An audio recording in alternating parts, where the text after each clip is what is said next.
آخری چیز ہے، اس کے بعد بھی اگر آنکھ نہیں کھلتی کسی انسان کی تو میں نہیں سمجھتا کہ وہ اپنے گرد اس نے جو یہ فلا تزکوا انفسکم، اس نے جو اپنے گرد تزکیہ نفس کا ایک مصنوعی حالہ بنا لیا ہے، کبھی بھی وہ اس حالے سے نکل سکے گا اگر اس حدیث سے بھی آنکھ نہ کھلی۔ اور وہ حدیث کیا ہے؟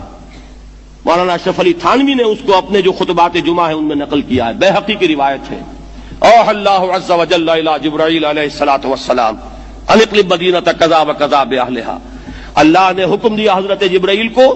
فلاں فلاں بستیوں کو الٹ دو اس کے رہنے والوں سمیت۔ قال فقال، حضور نے فرمایا، اس پر حضرت جبرائیل نے عرض کیا بارگاہ خداوندی میں، ان فیہا عبدک فلانا لم یعصک طرفۃ عین،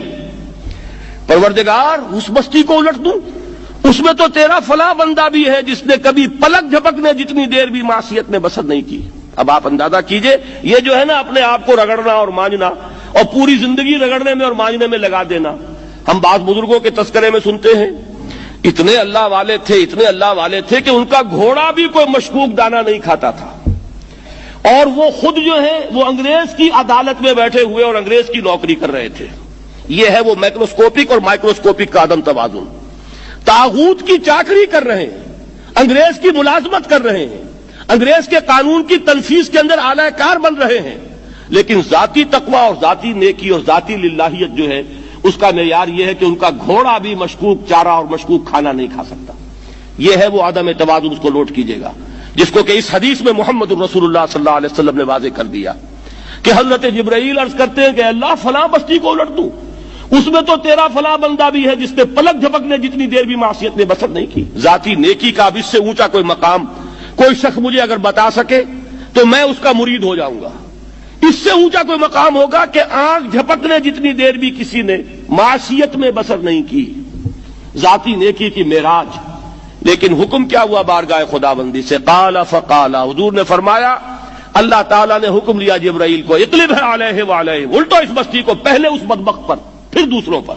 کیوں؟ فإن وجهه لم يتمعر في ساعة قط، اس لیے کہ اس کا چہرہ کبھی میری غیرت میں سرخ نہیں ہوا، اس چہرے کا رنگ نہیں بدلا۔ بے غیرت انسان، بدیاں پھیلتی رہیں، میرے دین کو روندا جاتا رہا، میری شریعت کی دھجیاں بگڑتی رہیں، عوامر کا مذاق اڑایا جاتا رہا، نواہی کے لیے دنیا کے اندر جن چیزوں سے میں نے روکا اس کے لیے فلسفے تراشے گئے، اور یہ لگا رہا مست رکھو ذکر و فکر صبح گاہی میں اسے، یہ سوائے ذاتی اپنے اس اصلاح کے اور ذاتی تقوی کے اور ذاتی نیکی کے اور ذاتی عبادت گزاری کے یہ میدان میں نہیں آیا، اس کا خون نہیں کھولا کبھی، اس کے چہرے کا رنگ متغیر نہیں ہوا، لہذا یہ دوہرا مجرم ہے۔ یہ ہے وہ تصور جو یہاں پر نوٹ کیجئے۔ ہاں، اس کے یہ معنی بھی نہیں ہے کہ نماز بھی نہیں پڑھ رہے، روزہ بھی نہیں رکھ رہے، اقامت دین کے کارکن ہیں، فرض نماز آ گئی ہے وہ چلی جا رہی ہے، جماعت کا کوئی اہتمام نہیں ہے۔ اب یہ دو انتہائیں ہیں، ایک انتہا یہ کہ وہ تزکیہ نفس جو ہے اسی میں وہ رگڑنے اور مانجنے کا عمل جاری ہے،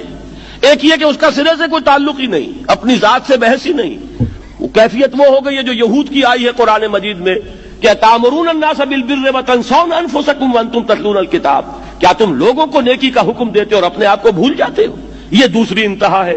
پھر وہی بات عرض کروں گا، وہی بال سے زیادہ باریک اور تلوار کی دھار سے زیادہ تیز راستہ ہے جس پہ چلنا ہوگا کہ نہ یہ ہو کہ وہ مبالغہ ہو رہا ہو، اپنی ذاتی اصلاح میں تو مبالغہ کی حد تک آگے جا رہے ہیں، اور دوسرے یہ کہ اپنے دین کی تبلیغ و اشاعت، اقامت دین کی جد و جہد، اس کا کھانا ہی نہیں کھولا زندگی میں، وہ کھاتا ہی نہیں کھلا ہے۔ یہ ایک انتہا ہے۔ دوسری انتہا یہ ہے کہ انسان یہ سمجھے اپنے آپ کو کہ میں تو مجاہد فی سبیل اللہ اور دین کا کارکن اور دین کا میں اللہ کے دین کو قائم کرنے کی جد و جہد کرنے والا ہوں، جبکہ حال یہ ہو